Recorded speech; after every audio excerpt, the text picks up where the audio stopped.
OH, उसके बाद में यहाँ पर भी OH OH और उस जगह पर CH2OH। ये बनेंगे फिशर है ना, और हमें इसको कन्वर्ट करना है हावर्थ में, साइक्लिक बनानी है, इसी से बनेंगे। देखना, this is Fischer structure, we need to convert into cyclic. तुमको शांति रहते सुने, मैं खुद सीखूंगा, चिल्लाऊंगा नहीं ज़्यादा इस सारे खेल में, आराम से बिल्कुल सहूलियत से। इसमें सबसे मेन काम के कार्बन सुन लें। Carbon number 1, carbon number 5। Chain जितनी बड़ी होगी उतनी स्टेबल, जितनी छोटी होगी उतनी खराब, ज़्यादा बड़ी होगी उतनी भी खराब। मतलब सबसे बढ़िया स्टेबिलिटी चेन में कब आती है?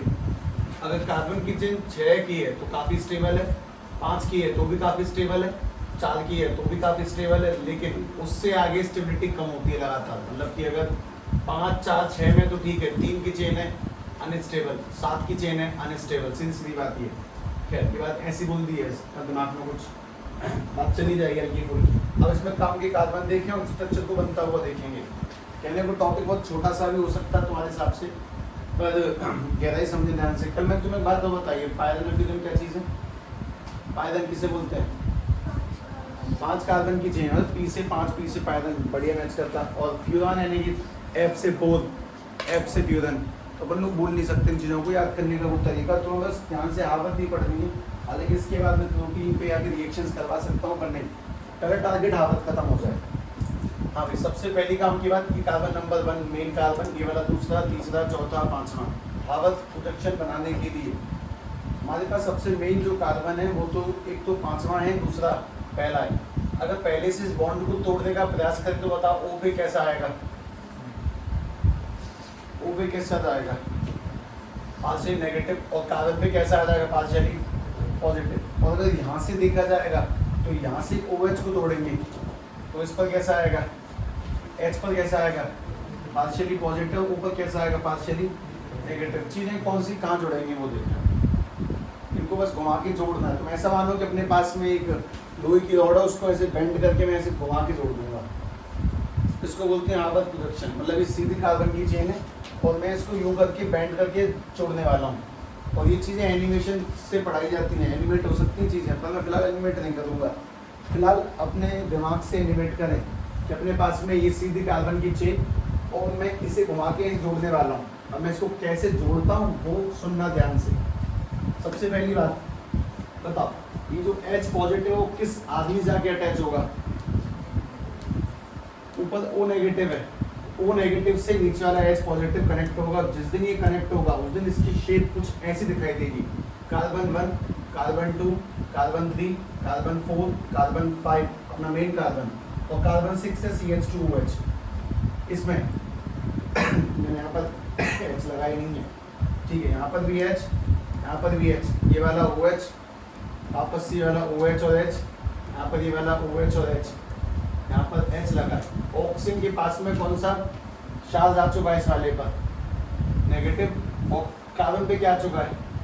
पॉजिटिव। ऑक्सीजन पे आ चुका है नेगेटिव। हाँ भाई, और इस वाले में भी O पर नेगेटिव और H पर क्या आ गया? पॉजिटिव। पार्शियली लगा देना, पार्शियली, तोड़ा नहीं है बॉन्ड। तो चीज़ों को ऐसे जोड़ना है जो बड़ी से बड़ी कार्बन की चेन दिखाई दे तुम्हें बनती हुई, और ये बहुत आराम से करने वाली प्रोसेस है। बताओ, ये वाला जो H पॉजिटिव वो किससे जाके अटैच होगा? कहाँ पे जाके अटैच होगा? H पॉजिटिव, ये वाला 5वीं कार्बन का H पॉजिटिव कहाँ जाके अटैच होगा? O नेगेटिव पर।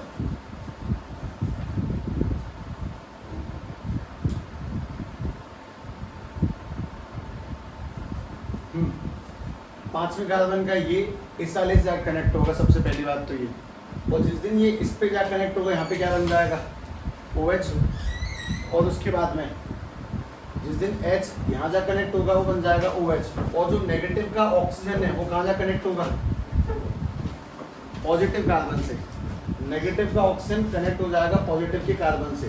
तो ये कुछ ऐसे दिखेगा, तुम अगर ध्यान से देख पाओ तो 1, 2, 3, 4, 5 और 6 CH2OH। यहाँ पर ये OH लगा दिया, इधर H लगा दिया, इसमें भी यहाँ पर H, यहाँ पर OH लगा दिया, इसमें भी यहाँ पर OH, यहाँ पर H लगा दिया। तो यहाँ पर H है, इस वाले O से कौन जाके अटैच हो गया? OH। और इस वाले कार्बन से कौन सा मॉलिक्यूल अटैच होगा? ऑक्सीजन। तो ये कुछ ऐसे करके अटैच होगा, इतना बड़ा बॉन्ड बना दिया मैंने। पहले ये ध्यान से देखें कि कौन सा बॉन्ड टूटा, कौन कहाँ पे कनेक्ट होगा, ध्यान से देखो क्योंकि लिखने में बहुत टाइम लगेगा तुम्हें बार बार, ठीक है, रिपीटेडली देखो। मैं तुम्हें इस पूरी गेट को बहुत सही सेट करूंगा, अब इसमें टाइम लगना ही है ऑब्वियसली। सबसे पहली बात, कौन सा बॉन्ड टूटा, ये वाला H पॉजिटिव O नेगेटिव, और वहाँ से बॉन्ड टूट गया तो O नेगेटिव और C पे पॉजिटिव, तो प्लस वाला माइनस को पकड़ेगा एज यूजुअल और माइनस वाला प्लस को पकड़ेगा, नॉर्मल सी बात। ध्यान से देखिए, पहले इस खेल को शांतिपूर्वक, ये देखने का है, बनाने का है, ये सीखने की प्रोसेस है। मैं तुमसे रिपीट करवाऊंगा, बहुत स्लो जा रहा हूँ इस वजह से, मतलब हार्वर्ड प्रोजेक्शन में कोई स्पीड नहीं पकड़नी है, शांति से निकालने सारी चीज़ें, लगातार 2-3 बार करेंगे सब सेट हो जाएगा। देखो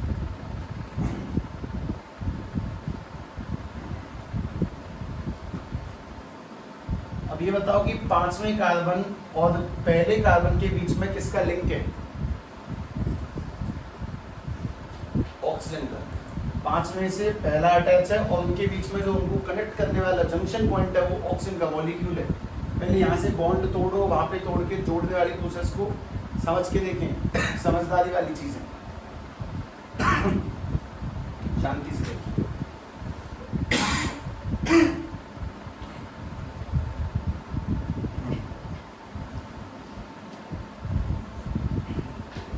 एहसास होगा कि यार ठीक है, स्लो स्लो जाए थे भाई, ठीक है। अब तुम में से किसी को इस बात से आपत्ति है कि साइकिल नहीं है? साइकिल का मतलब गोली नहीं होता हमेशा, साइकिल है ये वाली, मतलब एक आदमी से दूसरा आदमी कनेक्ट हो चुका, ऊपर से लेके नीचे तक कनेक्शन है, तो साइकिल है। इस साइकिल में कौन सा आदमी कनेक्ट नहीं है? बस पहले से लेके 5 तक के कनेक्टर CH2OH बाहर रखा हुआ है। पहले बॉन्ड तोड़ने जोड़ने वाले सिस्टम को उस तरीके से देखो। तुम बार बार लिखना है तो तुम बहुत टाइम लगेगा बार बार इस चीज़ को लिखने में, इसीलिए समय लगेगा इस टॉपिक कवर होने में, और कुछ खास नहीं। खैर, अब ये जो बना ये अच्छा भी लगा तो लोगों ने इसको थोड़ा सा मॉडिफाई किया, देखना इसकी मॉडिफिकेशन।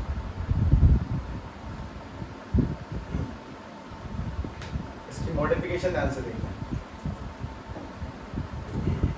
इसकी मॉडिफिकेशन कुछ इस तरह से करी जाएगी, ये पहला कार्बन, दूसरा कार्बन, तीसरा कार्बन, चौथा कार्बन, 5वां कार्बन। अब बताओ पहले के और 5वें के बीच में कौन कनेक्ट है? ऑक्सीजन। तो मैंने इस खेल को तुम्हारे सामने कुछ ऐसे रिप्रेजेंट करा, तुम्हारे पास में ये ऑक्सीजन का मॉलिक्यूल, ये कार्बन नंबर पहला, कार्बन नंबर दूसरा, कार्बन नंबर तीसरा, कार्बन नंबर चौथा, और ये कार्बन नंबर कौन सा? 5वां। देखना यही तो है, पहले कार्बन से कौन सा कार्बन कनेक्ट है, मतलब पहले और 5वें बीच में किसका लिंक है? ऑक्सीजन का। यहाँ पे भी सेम लिखा, पहले और 5वें के बीच में ऑक्सीजन का लिंक है। तुम्हारे दिमाग में समझ में आना चाहिए कि यार वो वाला काम आसान ही है, बॉन्ड तोड़ के ऊपर नीचे कनेक्ट करना, और इस खेल को ऐसे घूमते हुए समझने की कोशिश करनी है कि कनेक्ट हो गया। अच्छा, कनेक्ट होने के बाद में तुम्हें बहुत काम की बात बोलता हूँ, जो जो इस ब्रैकेट के अंदर है वो सभी लोग नीचे बनेंगे, मतलब पहले कार्बन पे कौन कौन कनेक्ट है वो लोग, पहले कार्बन पे कौन से मॉलिक्यूल्स हैं जरा बताएं। पहले पे कौन कौन से हैं? OH और H। तो उसमें नीचे कौन आएगा और ऊपर कौन आएगा, वो ऐसे लिखना है, नीचे वो आएगा OH और ऊपर आएगा H। दूसरे कार्बन पे कौन से मॉलिक्यूल है बताओ? OH और H। तो नीचे कौन आएगा? OH और ऊपर कौन आएगा? H। मतलब जो जो ब्रैकेट के अंदर है वो सब नीचे लगाने हैं। तीसरे कार्बन पे कौन से मॉलिक्यूल है? OH और H। तो नीचे कौन सा आएगा? H और ऊपर कौन आएगा? OH। चौथे कार्बन पे कौन से मॉलिक्यूल है? H और OH। नीचे कौन सा आएगा? OH और ऊपर कौन आ जाएगा? H। 5वें कार्बन पे कोई नीचे नहीं है, इसमें एक H की कमी है वैसे। अब ठीक है, अब बताएंगे, ये बताता हूँ, जो भारी ग्रुप होता है, जो बड़ा ग्रुप होता है, तो हमेशा ऊपर ही लगाना है। तो ये यहाँ पे आ जाएगा ऊपर CH2OH और नीचे आ जाएगा H। This is Harvard projection. Harvard structure यानी कि cyclic structure of glucose. Harvard structure यानी कि cyclic shape, cyclic structure of glucose.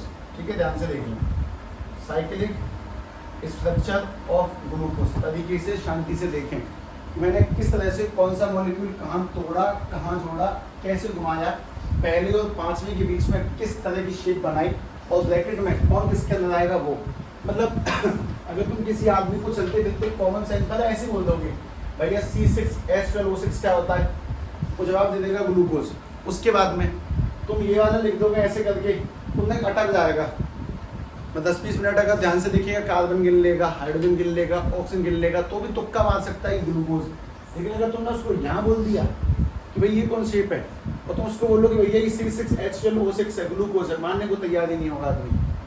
तो ध्यान से देखें, अपन लोगों ने कभी किसी टाइम तक ग्लूकोज पर इतना पढ़ा है, कल उसको ऐसे बोला था, आज उसको घुमा के जोड़ दिया, ये रिंग शेप में ले आए। और रिंग शेप में अगर तुम ध्यान से देखोगे तो कितने कार्बन है इस स्ट्रक्चर के अंदर, इस रिंग में कुल कितने कार्बन है?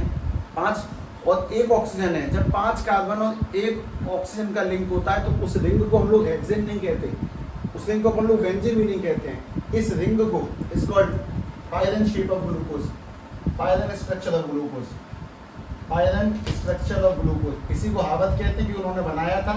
और क्योंकि 5 कार्बन और 1 ऑक्सीजन है तो केमिस्ट्री की भाषा के अकॉर्डिंग इसको पायरन नाम दिया गया। कनेक्टिविटी देखिए, कौन सा किससे कहाँ से कैसे कनेक्ट है, कौन सा बॉन्ड टूटा, कौन सा पहुंचा, किसको कनेक्ट किया, फिर किसको रोटेट किया, मोस्ट इंपोर्टेंट ये। अच्छा, ये जो मैंने बनाई है ये वाला ग्लूकोज मैं कल वाला ऐसा बताता हूँ। This is D positive glucose and D positive glucose है ये वाला। वो डी और एल बताया था कुछ, डी एल प्लस माइनस दूसरे और 5वें कार्बन का लफड़ा। ठीक है, पहले ध्यान से सेट करें तरीके से, इसलिए शायद रिदम स्लो जा रही है तो ठीक भी है, जानी भी चाहिए। और ये सब तुम्हें बनाना आना चाहिए, मतलब तुम्हें सिंपली पता कैसे करके सवाल मिल सकते हैं। Convert the Fischer structure of glucose into Haworth, और तुम्हें ये पूरा लिखना पड़ेगा, 1 स्टेप 2 स्टेप 3 स्टेप 4 स्टेप पूरा, इसमें अगली काम की चीज।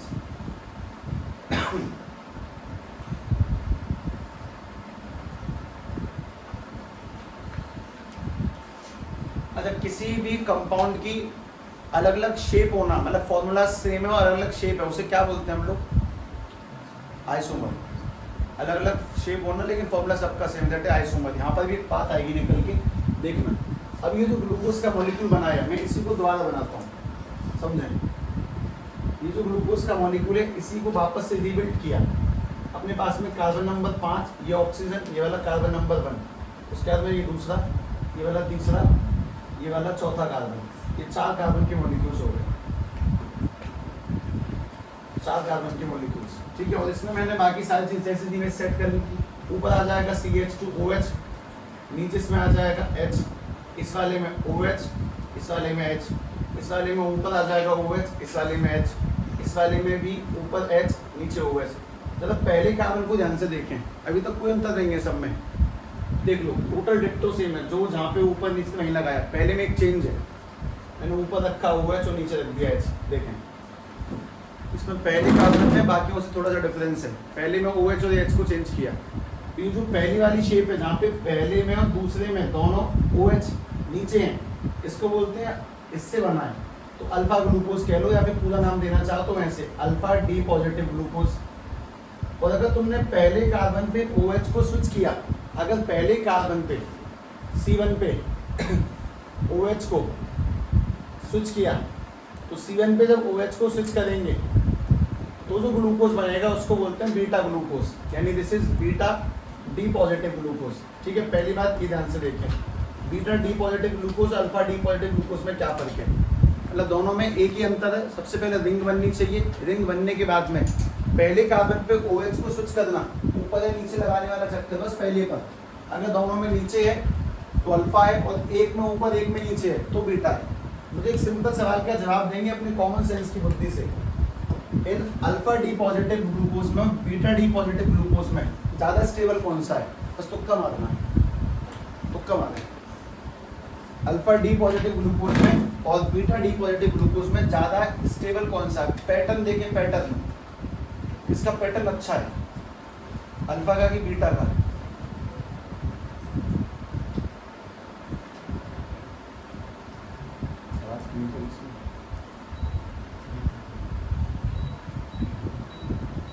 बताओ अल्फा और बीटा में कौन सा ग्लूकोज ज्यादा स्टेबल होगा? कौन सा ज्यादा स्टेबल है? अल्फा बीटा बनता कैसे? पहले कार्बन पे OH को स्विच करने से। सोच कर बताएं में ज्यादा स्टेबल कौन सा है? नजरों का खेल है, शांति से देखकर।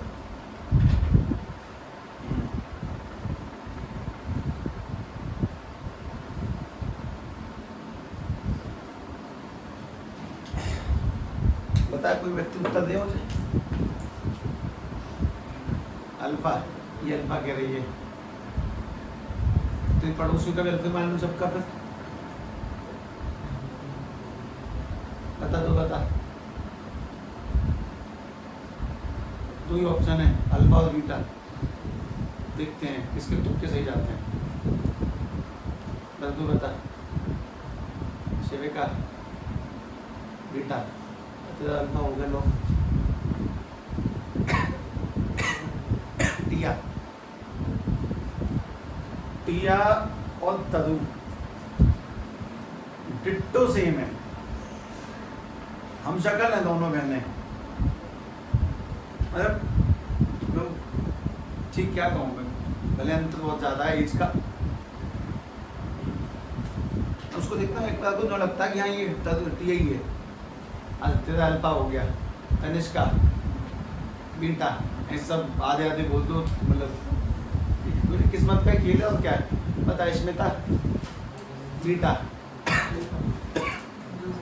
नहीं, ये बोल बीटा, तू बता भाई, तुक्का मार। अल्फा बीटा, बीटा अल्फा, दोनों, इसने बोला अल्फा तो तू भी अल्फा। बीटा, तू बता। अल्फा बीटा अल्फा, अच्छा इसका सही आंसर है बीटा।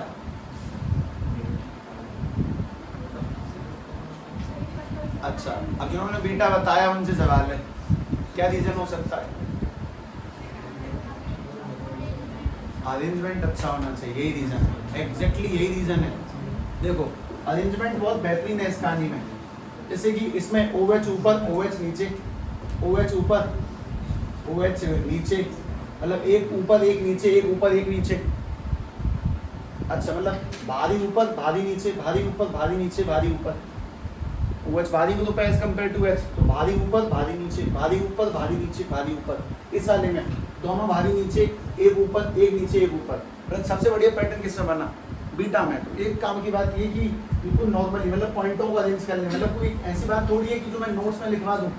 छोटे छोटे नॉलेजेबल पॉइंट है, मतलब मैं कितना भी कोशिश करूँ मैप में गढ़ाने की, बातों को मैप में नहीं लगा सकता मैं, इसीलिए ध्यान से बात समझें। Beta glucose, beta D positive, beta D positive glucose, हाँ, beta D positive glucose is more stable than alpha, is more stable than alpha. ठीक है, इस बात को शांति सेट कर लें। जो बीटा डी ग्लूकोज है वो ज्यादा स्टेबल होता है, और उसका रीजन बहुत सॉलिड है। रीजन है स्ट्रक्चरल स्टेबिलिटी, स्ट्रक्चरल स्टेबिलिटी। ठीक है, या फिर ऐसा लिख दो कि क्या बोलते हैं उसको, स्टिल तो वर्ड लिया ही मैंने, रीजन में स्टेबल शब्द का इस्तेमाल नहीं कर सकती मैं है ना, 10 देखो structure of beta follows a good configuration, good patterns, good pattern in compound। जो उससे अटैच कंपाउंड है उनमें वो अच्छा पैटर्न फॉलो करता है। सीधी बात ये, एक ऊपर एक नीचे, एक ऊपर एक नीचे, एक ऊपर। तो बीटा डी ग्लूकोज ज़्यादा अच्छा है। अच्छा, ये सभी ग्लूकोज बस इस स्टेट तक थे, मतलब यहाँ तक तो अपन लोग उनको ग्लूकोज कह रहे थे। यहाँ पर अगर मैं इन्हीं ग्लूकोज को ऐसे करके नाम दे दूँ तो किसी को घबराना नहीं है। This is called alpha pyranose, मतलब क्योंकि 5 की शेप है उसको पायरेन बोलते हैं, और ग्लूकोज है तो उसको पायरेनोज बोल देंगे। इसको बोलते हैं बीटा पायरेनोज, मतलब ग्लूकोज से ही मिलकर बना पायरेनोज। पायरेन कहने का रीजन क्योंकि 5 कार्बन है तो पायरेन, और ग्लूकोज के पीछे का OSE 3 लेटर ले लिए ग्लूकोज के, ग्लूकोज के 3 लेटर है OSE, तो पायरेन में ओज मिला दिया तो बन जाएगा बीटा पायरेनोज, अल्फा पायरेनोज। मतलब है इन्हीं को मैं अल्फा डी पॉजिटिव ग्लूकोज और बीटा डी पॉजिटिव ग्लूकोज कह सकता हूँ। या फिर अगर एक शब्द में बोलूँ तो मैं इसी को अल्फा पायरेनोज और इसको बीटा पायरेनोज, तो जरूर देंगे कि तुमसे अल्फा डी ग्लूकोज और बीटा डी ग्लूकोज पूछे। सवाल इतना भी हो सकता है कि अल्फा पायरेनोज में बीटा पायरेनोज में कौन सा ज़्यादा स्टेबल है। अल्फा पायरेनोज और बीटा पायरेनोज में beta pyranose is more stable. तो भाषा को भी पकड़ना सीखें, ठीक है, काम की बात है। नहीं बिल्कुल तो नहीं, ऐसा नहीं है, मतलब 19-20 का अंतर है, इतना ही है। मतलब ये 95% इसको ज़्यादा है, ये 98% इसको ज़्यादा है, ऐसे करके।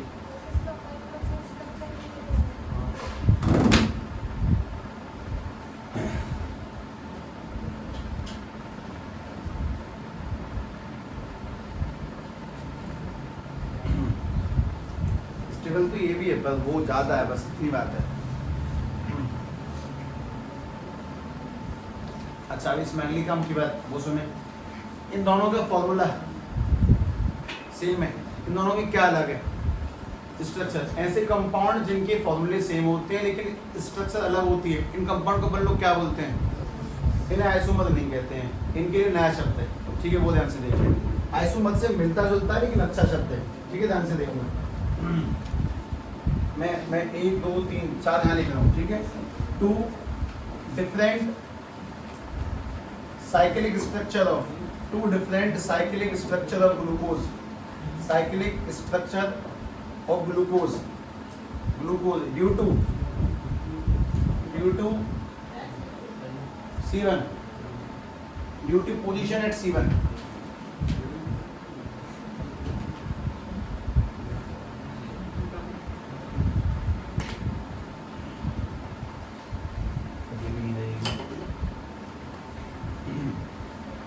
Due to position at C1 मतलब C1 कार्बन की वजह से, due to position of OH at C1 मतलब पहले कार्बन पे OH की पोजीशन बदल के दो शेप बनी, उनकी फॉर्मूले तो सेम है लेकिन स्ट्रक्चर डिफरेंट हो जाती हैं।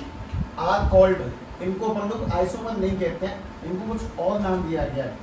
आर कॉल्ड ANO, एनोमर्स, ठीक है। इनको आइसोमर नहीं बोलेगा कोई भी, इन्हें एनोमर्स बोलेंगे। आइसो से ही मिलता जुलता वर्ड एंड से, ठीक है। एनोमर्स मतलब स्ट्रक्चर सेम नहीं है लेकिन फॉर्मूला सेम है और दो साइक्लिक शेप है, इनको अपन लोग एनोमर्स कहते हैं। एक काम की बात ये भी अरेंज करें उसके अंदर,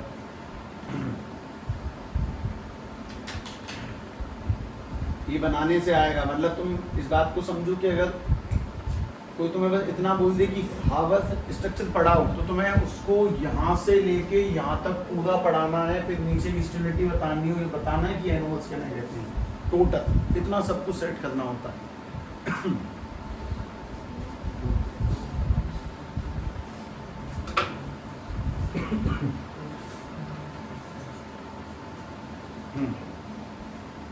अब अगला टॉपिक डाल दें इसी में, ये H पॉइंट है ना, ABCDEFG, H के बाद क्या आता है I। अगर डालें हार्वर्ड स्ट्रक्चर ऑफ फ्रक्टोज, ठीक है ध्यान से देखना।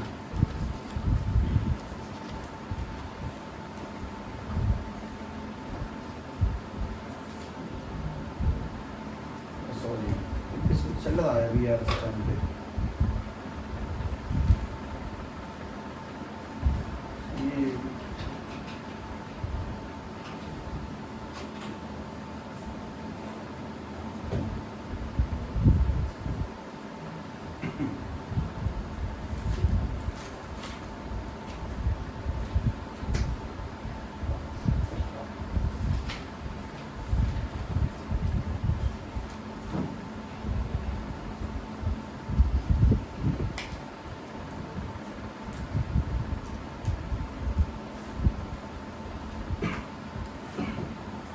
ये देखें I, Harvard projection of fructose, Harvard projection of fructose, इसमें कुछ ज़्यादा लफड़ा नहीं है कि जब आदमी को वो समझ में आता है तो ऑटोमेटिकली समझ में आ जाता है। देखना ध्यान से, सबसे पहली बात तो सभी लोग हार्वर्ड बनाने से पहले फ्रक्टोज का पूरा वो स्ट्रेट चेन वाला फॉर्मूला लिखे हैं, अपने आप लिखे हैं। कितने कार्बन में 6 कार्बन है, ऊपर नीचे क्या लगेगा, डबल बॉन्ड O कहाँ आता है, ग्लूकोज में फ्रक्टोज में क्या डिफरेंस है, एल्डोज और कीटोज ग्रुप का, उसमें एल्डिहाइड ग्रुप का, जबकि इसमें कीटोन ग्रुप पाया जाता है। ध्यान से लिखें, ये कहानी बहुत शांति सभ्यता वाली नहीं, आराम से निकाल लें। इसके बाद तो लहमे में कट जाएगा। 1 carbon 2 carbon 3 carbon 4 carbon 5 carbon 6 carbon, ऊपर वाले पर CH2OH, नीचे वाले पर भी CH2OH, यहाँ पर आ जाएगा डबल बॉन्ड हो। इस जगह बताओगे कोई मुझे क्या बनेगा, तीसरे कार्बन पे राइट में क्या आएगा, लेफ्ट में, और यहाँ पर राइट में, मतलब तुम यहाँ पर OH बोल रहे हो, नीचे वाले क्या बोल रहे हो H, और नीचे वाले पर OH, तो इस जगह पर H आएगा, इस जगह पर H आएगा, इस जगह पर H आएगा। ठीक है, ध्यान से बनाते हैं, कहीं देख लेना कोई बॉन्ड फ्री तो नहीं है, ये पक्का चेक कर लें। अब बताएंगे दोबारा से, बॉन्ड कहाँ से टूटेगा, ऊपर कार्बन नंबर 1 से कि 2 से, जैसे तो कोई तुमसे बोले कि हावर्थ रिएक्शन में कौन से कार्बन के बीच में जॉइंट होता है 1 and 5 के बीच में, पहले कार्बन के बीच में 5वें कार्बन के बीच में कनेक्टिविटी होती है। कौन से में? ग्लूकोज में। ग्लूकोज जब गोल बनता है तो ग्लूकोज से गोल बनने पर 1 2 3 4 5 6 यहाँ पर सेट हो गया। ठीक है, ठीक है, वो वाली बात सुनो पहले ध्यान से। ग्लूकोज में कोई तुमसे पूछे अगर उसकी स्ट्रक्चर गोल बनानी है तो कौन से कार्बन में लिंक होता है 1 और 5 में। इसमें कौन से होगा वो सुनो। बता कौन सा बॉन्ड टूटेगा ऊपर से, पहले कार्बन से कि दूसरे कार्बन से? दूसरे से। कॉमन सेंस की बात है कि डबल बॉन्ड किसके पास में। अगर मैं बॉन्ड तोड़ता हूँ तो डबल बॉन्ड तोड़ने पर ऊपर कैसा आएगा? नेगेटिव, पार्शियली उस पर कैसा आएगा? Partially positive. और जब यहाँ पर बॉन्ड तोड़ेंगे तो ऑक्सीजन पर नेगेटिव और हाइड्रोजन पर पॉजिटिव जोड़ेंगे चीजें। ये H किससे आगे अटैच होगा? O नेगेटिव से। और कार्बन किससे आगे अटैच होगा? ये O किससे आगे अटैच होगा? इस वाले कार्बन के मॉलिक्यूल से। अब मैं इसको अटैच कैसे करूंगा वो तुम ध्यान से देखना। और लिखने का खेल है सारा का सारा, मैं तुम्हें लिख के दिखाता हूँ। पहले सभी लोग ध्यान से देख लें, बाद में उतारना, वरना तुम कुछ उल्टा सीधा लिख दोगे। कार्बन नंबर 2 3 4 5, ये वाला 6 CH2OH, छठवां कार्बन है ना वो CH2OH, 6 कार्बन नहीं है, इसीलिए कभी कभी यहाँ पे टॉप पे लिख देते हैं जानबूझ के, किसी को भी C6 ना दिखाई दे। अब मुझे पता है कि यहाँ पर H के साथ कोई छिड़काव नहीं है, OH में भी कोई दिक्कत नहीं, यहाँ पर H लगेगा, यहाँ पर H और OH में भी कोई दिक्कत नहीं है। और ये जो दूसरा कार्बन है इस पर कौन कौन अटैच है? CH2OH, मैंने वो साइड लाइन लिख दिया। इस पर एक O है, इस O नेगेटिव से कौन आके जुड़ जाएगा? H, तो H तो आ जाएगा। और दूसरे कार्बन के बीच में और 5वें के बीच में किसका लिंक आ जाएगा? एक ऑक्सीजन का लिंक आ जाएगा। इस आदमी को पुरानी बात समझ में आती है, वही भी समझ आती है। लिंक किस किस के बीच में बना?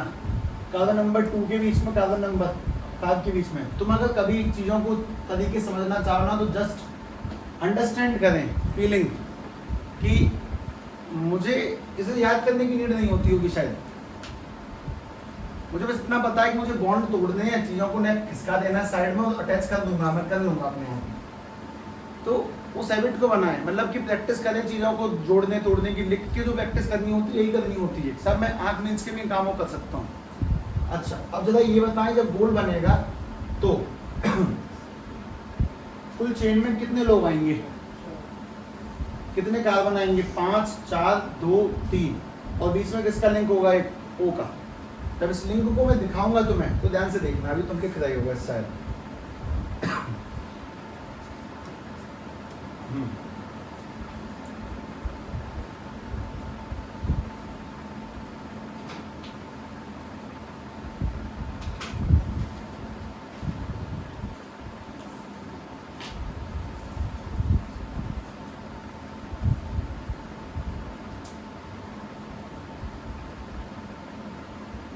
स्मार्ट बोर्ड का टेक्नीशियन है, उसने मुझसे बोला कि साहब ने थोड़ा टाइम दिया था उसको चीज़ सेव करने का।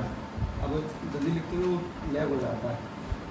मतलब ठीक है, वो तो बदल दे, फिर इसे मैं वाइट बोर्ड लगा दूँगा।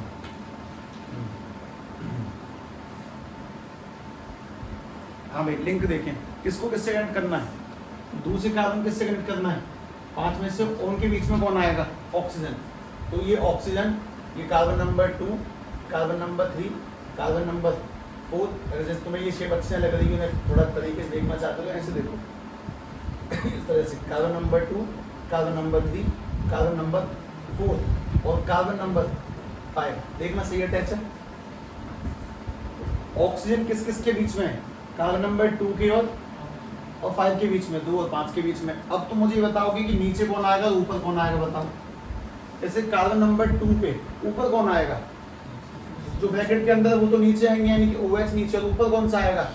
CH2OH। हाँ, ये चीजें समझ के आते पुराने वाले में से। दोबारा से, कार्बन नंबर 3 पे नीचे कौन आएगा? OH, और ऊपर कौन आएगा? कार्बन नंबर 4 पे नीचे H, और ऊपर कौन सा? H, और ऊपर OH। कार्बन नंबर 5 पे ऊपर कौन सा ग्रुप भारी? CH2OH, और नीचे कौन सा आएगा? H। नीचे आ जाएगा H, 5 में भी H भी तो लगा हुआ है। इस तरह से एक काम की बात और, इसमें भारी वाला ऊपर, भारी वाला नीचे, भारी वाला ऊपर, भारी वाला ऊपर, कोई बात नहीं। मोस्ट इम्पोर्टेंट बात, इसको अगर नाम दिया जाएगा सबसे पहली बात तो ये कौन है, फ्यूरान। फ्यूरान, फ्यूरान क्यों, इसका रीजन क्या है कि ये 4 कार्बन और 1 ऑक्सीजन की लिंक से बना है। ये फ्रक्टोज की साइक्लिक स्ट्रक्चर है, जिसको अपन लोग फ्यूरान कहते हैं। ठीक है, इस चीज़ को ध्यान से देख लें। अच्छा, अगर OH पहले कार्बन पे नीचे है तो उसे क्या बोलते हैं, अल्फा फ्यूरान। और अगर OH पहले कार्बन पे ऊपर होगा उसे क्या बोलेंगे, ब्यूटा फ्यूरान। पर उसकी तुम्हें नीड नहीं है, क्योंकि भारी ग्रुप ऊपर होना चाहिए तो इसे हम बदल नहीं सकते, भारी ऊपर होना चाहिए इसे हम बदल नहीं सकते, और बाकी हम किसी को बदलेंगे तो उससे अपना काम नहीं बनेगा, सिवाय तीसरे को। मैं तीसरे को स्विच कर सकता हूँ तो उससे कोई पैटर्न नहीं बनेगा। मतलब बात ये कि जो पैटर्न अपन लोगों ने ग्लूकोज में देख लिया वो यहाँ पे अवेलेबल नहीं होगा, इसलिए बस तो यहाँ पे फ्यूरान बना दो और नथिंग, कुछ करने की नीड नहीं है। फ्यूरान यानी कि cyclic structure of fructose, cyclic structure of fructose. तो ये पता है सबसे ज्यादा फ्रक्टोज किस में पाया जाता है, ग्लूकोज और फ्रक्टोज किस चीज में पाए जाते हैं, चीनी में सबसे ज्यादा। मतलब चीनी खाने से भरपूर मात्रा में अवेलेबल होते हैं, बॉडी में यही होता है। बॉडी में C3H6 नाम पर ये साइक्लिक स्ट्रक्चर्स ही होती हैं, वो सीधी सीधी कार्बन की चेन नहीं होती, ये पाई जाती है।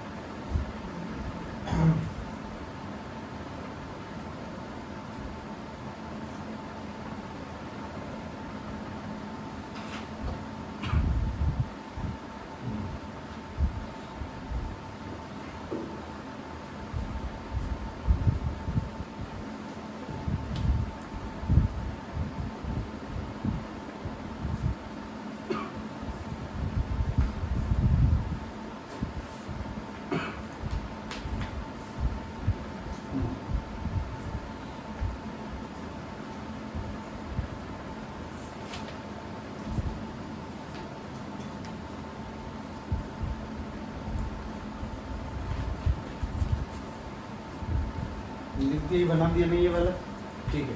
अब इसमें अगला पॉइंट देखें, आई के बाद में जे, जे में ध्यान से देखें। सबसे पहले तो लिखो डाइसैकेराइड्स। ये बताओ डाइसैकेराइड किसे बोला जाता है, डाई यानी कि ओलिगो किन्हें कहते हैं, डाई यानी जिनमें 2 शुगर के मॉलिक्यूल अटैच हो, चाहे वो ग्लूकोज से ग्लूकोज अटैच हो, चाहे ग्लूकोज से फ्रक्टोज अटैच हो, कुछ भी अटैच हो, उसको बोलते हैं डाइसैकेराइड्स।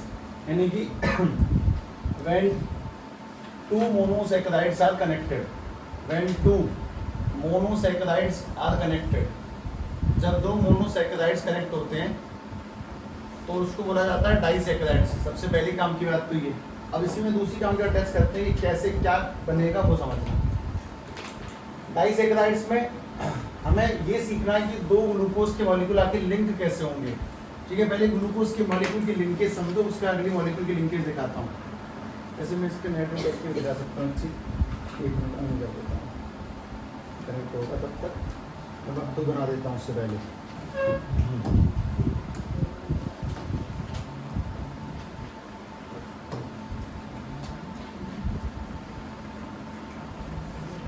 सुनो, जैसे कि सबसे पहली चीज तो सभी लोग 2 ग्लूकोज की स्ट्रक्चर बनाते हैं, पर ऐसे नहीं बनाएंगे जैसे बना दो वैसे बनाना है। एक अंतर उनके बीच में बनाने का भी, एक ग्लूकोज की शेप नीचे बनाएंगे इस तरह से, ऑक्सीजन कार्बन ध्यान से, तुम कार्बन नहीं भी लगाओगे तो भी चलेगा, डॉट बन जाएंगे उस जगह पर। देख लें, ये ग्लूकोज की स्ट्रक्चर हो गई। पहले कार्बन पे मैं स्टेबल बीटा बना रहा हूँ, OH ऊपर नीचे, HOH ऊपर नीचे, OH ऊपर यहाँ पर नीचे, यहाँ पर OH नीचे, H ऊपर, और इस जगह पर H नीचे, CH2OH ऊपर, ये ग्लूकोज। अच्छा, दोबारा से ग्लूकोज बनाएंगे। ठीक है, बनाओ ग्लूकोज दोबारा, ये बनाना, लेकिन इसको यहाँ मत बनाना, इसको थोड़ा सा ऊपर इस जगह बनाना, इस तरह से ऐसे करना।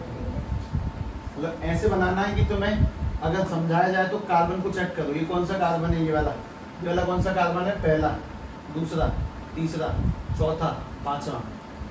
ये वाला कौन सा कार्बन है, पहला, दूसरा, तीसरा, चौथा और पांचवा।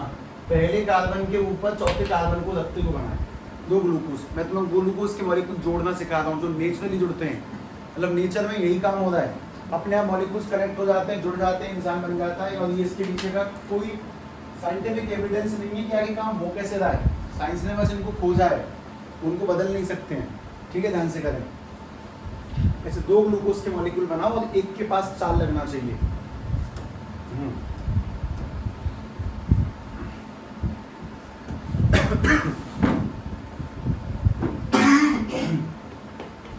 दोबारा उठाए खांसी है।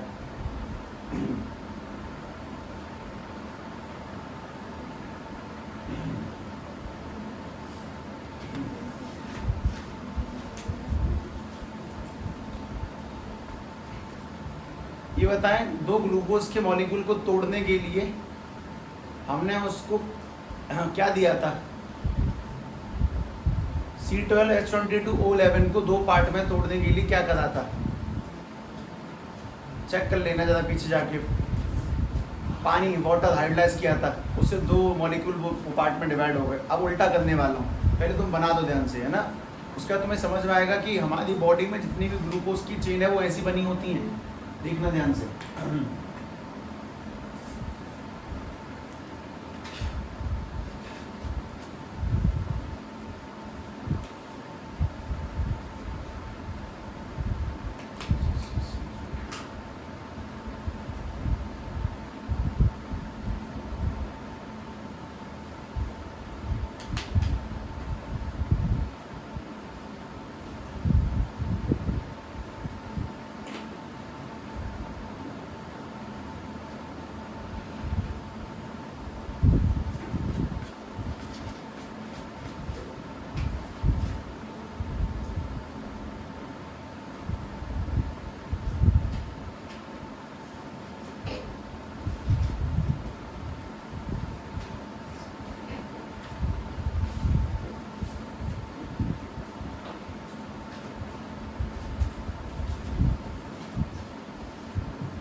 बन गया।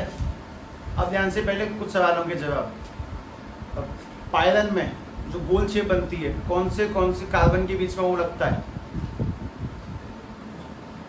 1 और 5 के बीच में। फ्यूजन में कौन से कार्बन के बीच में लगता है, 2 और 5 के बीच में। अब जब 2 ग्लूकोज के मॉलिक्यूल अटैच होंगे तब कैसे अटैच होंगे वो सुने।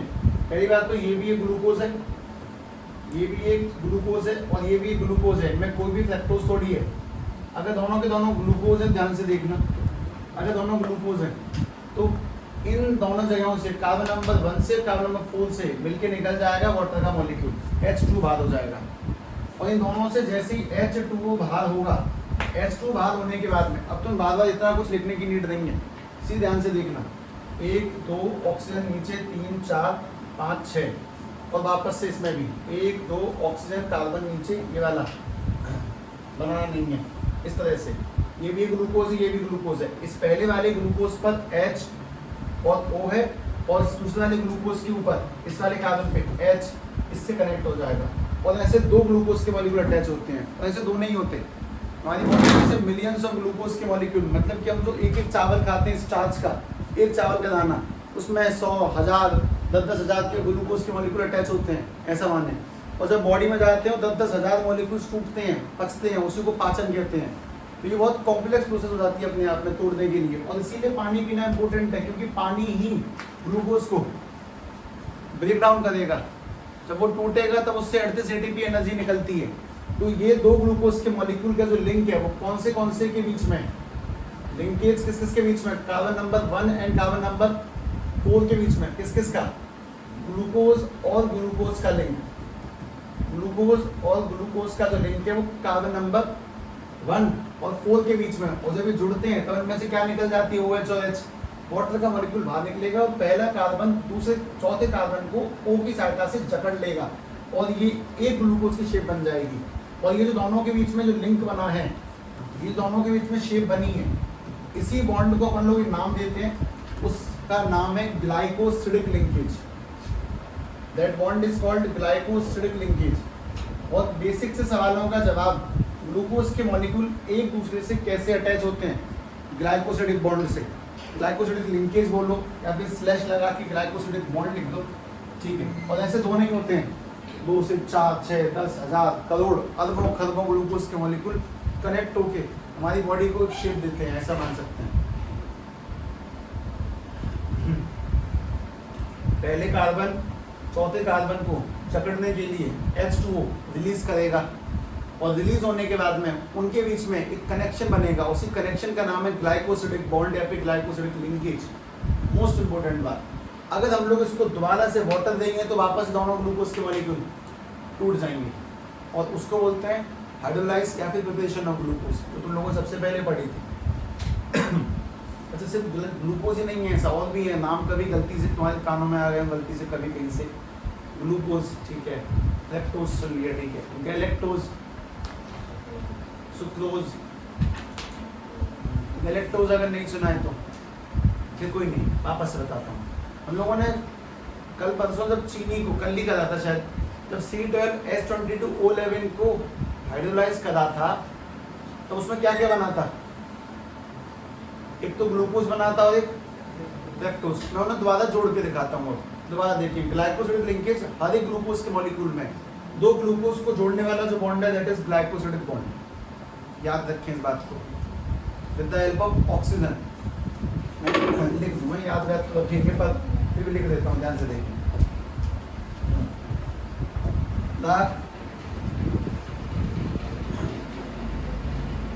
लिंकेज बॉन्ड स्लैश लगा के between 2 glucose molecule, between 2 molecules of glucose, between 2 molecules of glucose with the help of oxygen,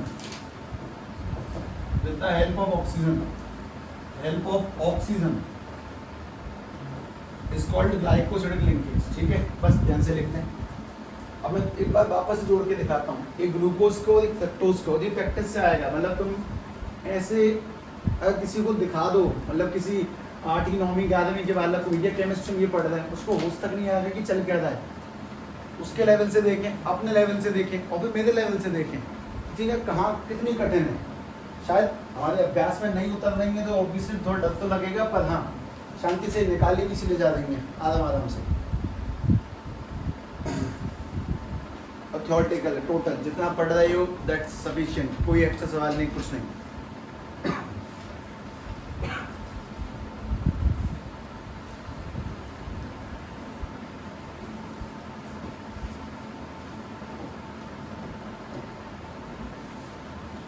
एक चीज और सोचें, इन चीजों को भरपाई है नहीं, कोई भरपाई नहीं है। पानी गई मतलब गई, खत्म खेल, सीधे सीधे। वो वाइब नहीं आती है दोबारा में तुम जल्दी बल्दी में चीज़ें कवर कर सकते हो, पर वाइब नहीं आती है। लगता है कि आज तो बस आई जे तक ही गए, हम लोग ज़्यादा काम है। ठीक है भाई, दूसरा पॉइंट देखें, पॉइंट दोबारा से काम, एक ग्लूकोज की शेप बना देंगे। जैसे मैं थोड़ी तेज बना देता हूँ ना, मैं ये वाली स्पीड ले हल्की हल्की सी, ये बनाने वाली स्पीड इस तरह से, ये कार्बन नंबर 1 2 3 4 5, इसके ऊपर कुछ बनाने की नीड नहीं, ये ग्लूकोज है सबसे पहली बात। हाँ, तुम अरेंज करना चाहो तो कर सकते हो, जैसे OH और H, यहाँ पर नीचे OH, इस जगह पर OH और H, इसमें भी नीचे OH ऊपर H, इस जगह पर CH2OH। ये कौन सा ग्लूकोज है, अल्फा की बीटा, एक ऊपर एक नीचे, एक ऊपर एक नीचे, एक ऊपर, बीटा ग्लूकोज है, मतलब स्टेबल वाला ग्लूकोज है। अब मैं तुमसे कहता हूँ कि भैया तुम्हें बनाना है फ्रक्टोज, तो अगर फ्रक्टोज को बनाएंगे तो बिल्कुल बराबरी में ही बना दो, ऊपर नीचे मत लिखना, उसके थोड़ा सही समझ में आ जाता है। एक ऐसे थोड़े बड़े लेना है, जिससे कि तुम इसमें थोड़ा कंप्रेस कर सको, यहाँ पे सीधे लगा सको।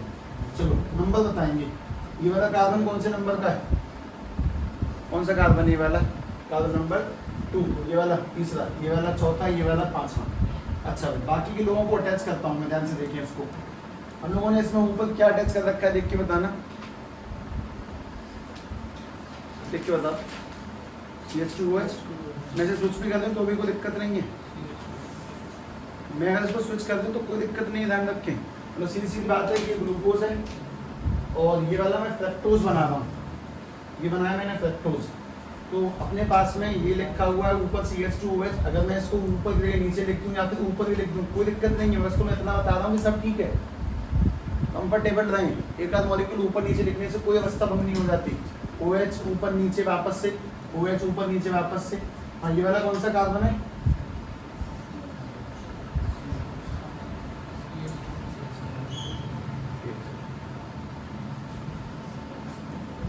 ठीक है, तो ठीक है, कोई दिक्कत नहीं है, सब सब सुख है। नीचे OH है नहीं, H ही OH है इस वाले पे, वो तो O नीचे जगह अटैच होता है, OH नहीं, ठीक है। अच्छा, अब ध्यान से देखो, ये बना दिया हम लोगों ने। अब बात ये कि दूसरा कार्बन है, अच्छा 5 पर चेक करना है, 5 पर H ही है कि OH है? H है। तो दूसरे कार्बन में 5वें कार्बन में क्या डिफरेंस है बताएं?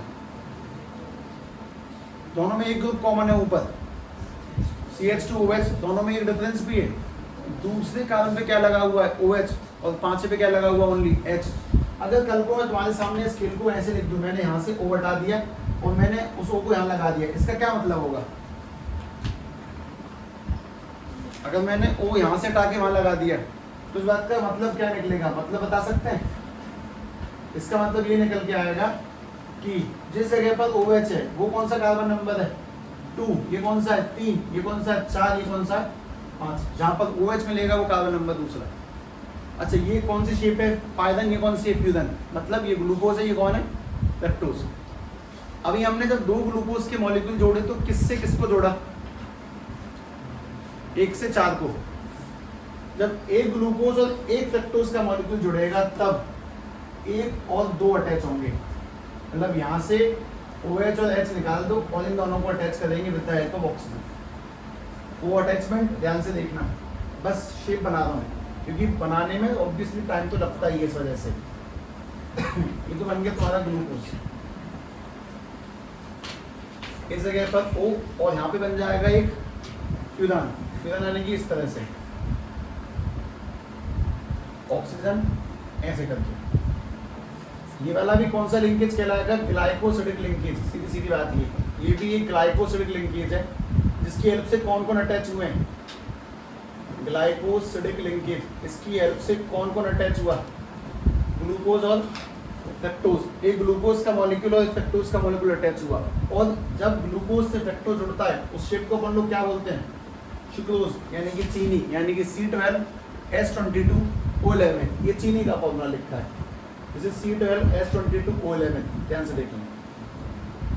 अच्छा, मोस्ट इंपोर्टेंट बात है कि तुम्हें जो पिछली शेप है उसमें ये ध्यान रखना है कि वो ग्लूकोज से ग्लूकोज अटैच है, इसमें 1 से 4 जुड़ता है, और ये ग्लूकोज से फ्रक्टोज अटैच है।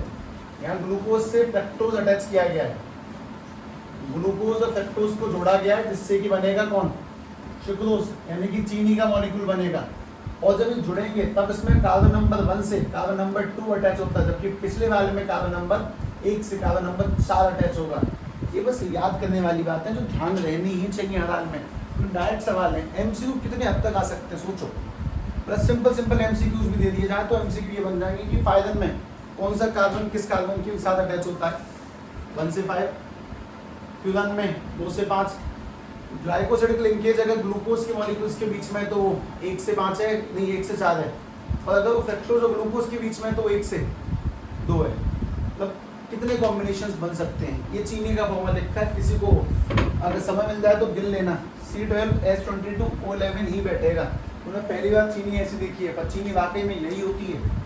अगर केमिस्ट्री कंपाउंड को चीनी को मतलब देखा जाए रिएक्शन के हिसाब से तो असली शेप ये है चीनी की, वो नहीं है वो क्यों हमारे घर में सर डब्बों पाई जाती है, दाने दाने से होते हैं। ये केमिकल चीनी।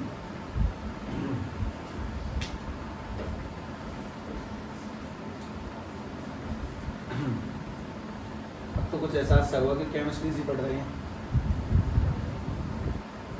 अब भी ना हो तो बात अलग है।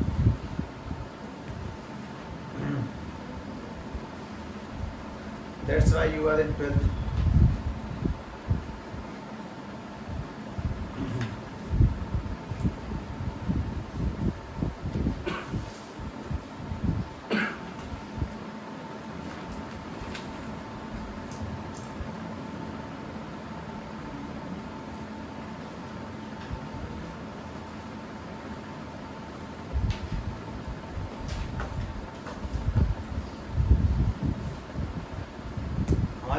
युद्ध के कारण हमने भावना आई थी किसी टाइम पे, 8वीं क्लास का पेपर था, उसमें चैप्टर था reaching the age of adolescence.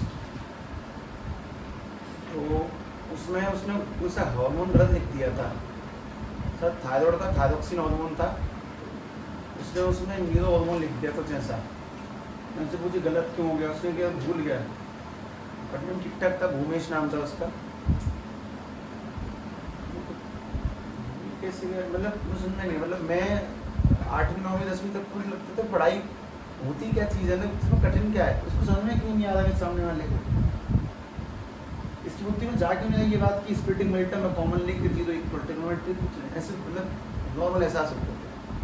और जैसी क्या बात है ये भगवान, ये वो चीज़ है दिमाग में छेद हुआ पहली बार, यार ये तो मतलब बिना रिवीजन करे, बिना 10-10 बार प्रैक्टिस करे, मतलब पहली बार जब पढ़ाई से सांस फूलना शुरू हुई वो 11th-12th में हुई पहली बार, तब तो समझ में आया कि हाँ ये कुछ अपने लेवल का सा मिला इतना। और जब आगे जाके पढ़ा तो ये समझ में आया कि कोई छोड़ वक्त नहीं है, कितना ही पढ़ ले भाई तू परफेक्ट नहीं हो सकता इसमें, कितना भी विद्वान से विद्वान व्यक्ति बस आधा करके छोड़ देता है, उसे पता अंत ही नहीं है चीज़ों का। तब जाके इन्होंने एहसास हुआ कि हाँ यार नॉलेज भी कुछ चीज़ है दुनिया के अंदर, मतलब खूब किताबें पढ़ी बस अंत हुआ ही नहीं किसी भी टॉपिक का, तो कुछ समझ में आया कि चीज़ें उतनी ही पढ़े जितनी आवश्यक है, वहीं रोक दिया करें। चैप्टर की मैप पर जाएं, चैप्टर की मैप पर जाओ।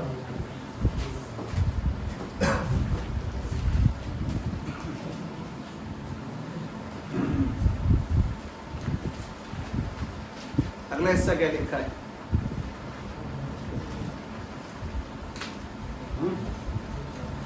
ग्लूकोज देखना, मैं तो पूरा बता दिया क्या है? मैं तो ग्लूकोज में एक बात नहीं बताया ना, रिएक्शंस अभी तक आपको दिक्कत नहीं है। चल